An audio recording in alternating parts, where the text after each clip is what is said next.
আসসালামু আলাইকুম। আজকে আমি সজনা পাতা চিংড়ি মাছ দিয়ে ভাজি করব। প্রথমে তেল দিয়ে পেঁয়াজ কুচি রসুন কুচি দিয়ে ভেজে নিব।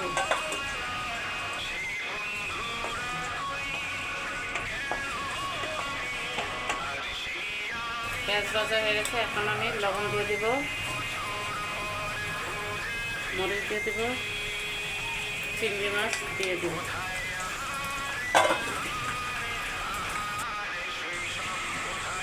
এখন চিংড়ি মাছগুলি আমার ভাজা হয়ে গেছে, এখন আমি শাকগুলি দিয়ে দেব।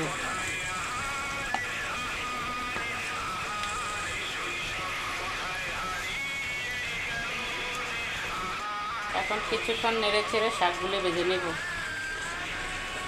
আমার রান্নাটা হয়ে গেছে, এখন আমি উঠিয়ে পরিবেশন করে নেব।